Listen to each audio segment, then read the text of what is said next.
with correspondents and journalists from Komsomolskaya Pravda is not an accidental thing.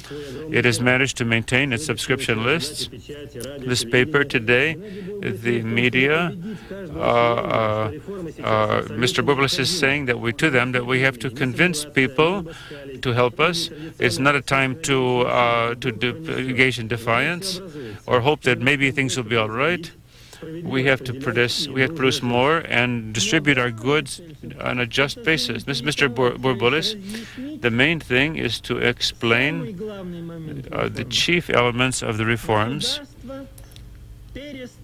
The state ceases to exist to regulate or govern a territory, its factories or the collective farms, and sees itself, first of all, as a mechanism to change the system at its root, to change this corrupt, militarized system of economics.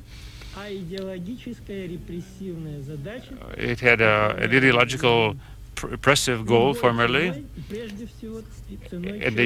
and they did that first of all at the expense of human needs. In Washington, in the State Department of the United States, after a break, the negotiations on the Middle East have resumed. They began with a delay. The Arab countries arrived late as a protest against the deportation of 12 Palestinians from the occupied territories. The Arabs sent their delegations only after the Security Council condemned Israel. But the difficulties remain. As in the former round, the Israelis wanted to negotiate separately with Palestine, Syria, and Jordan, Palestine. The Palestinians demand that negotiations on the Gaza sector, Gaza Strip, and their own territories be held only with them. This time, Israel proposed a compromise. The leaders of the Israeli, Jordanian, and Palestinian groups would meet separately, and then there would be a plenary session, and only after that would the Israelis be prepared to negotiate separately with the Palestinians. But only if in their delegation there were at least 2 Jordanians. The leader of the PLO, Yasser Arafat, has appealed by telephone to members of participants in a demonstration in East Jerusalem with regard to peaceful negotiations on the Middle East. This unprecedented speech of Arafat was broadcast through loudspeakers in the Hakavati Theater. He said that the negotiations were a victory of the Intifada. Richard Cheney arrived today in Bonn. He will negotiate with Chancellor Kohl, the Minister of Foreign Affairs Genscher, and the Minister of Defense Stoltenberg.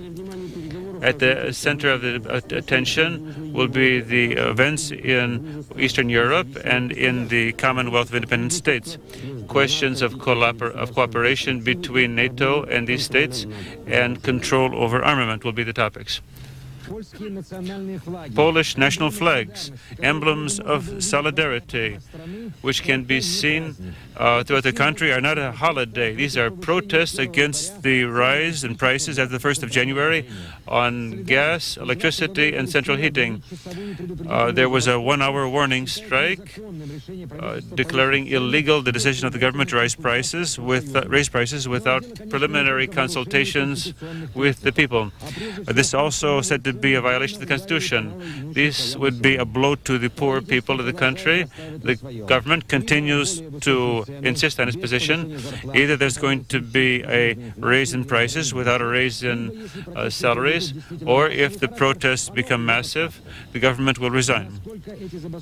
To what degree these strikes are massive will be the decision of the government to decide. In Algeria, the military council has taken over control and canceled the second round of common negotiations. According to predictions, the Islamic Salvation Front would have come to power. Its chief task, it declares to be the creation of an Islamic State. The first reaction of the events, the first reactions are very contradictory.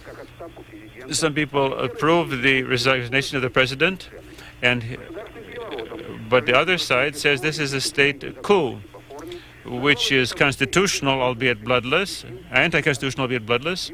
Those are the words of Aid Ahmed. His party was successful in the second round of elections.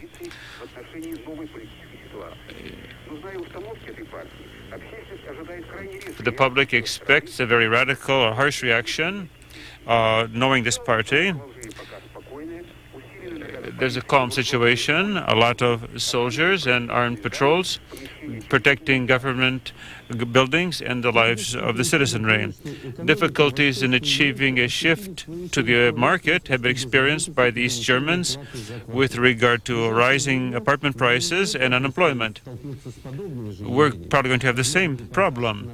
So here's a report from our correspondent from Berlin, which may help us to avoid some of the German mistakes. Of the 3 million state apartments in East Berlin and in the 5 new states, not all of them are up to the standards of West Germany. The modernization will require billions. Such amount of money the local authorities do not have. So there's a lot of hope being placed in privatization in the East. The federal government has adopted a number of financial measures to stimulate this process. Nevertheless, today, by the evaluation of Mrs. Schwetzer, the privatization is not getting along too well. Aside from long-term repairs, there are a number of other problems. For Berlin, a strict privatization of apartments means that housing, which is accessible in price, will move into private hands. There will be speculation. Many people, even with a normal salary, will find such apartments inaccessible. And you will have the same thing if all the apartments are privatized.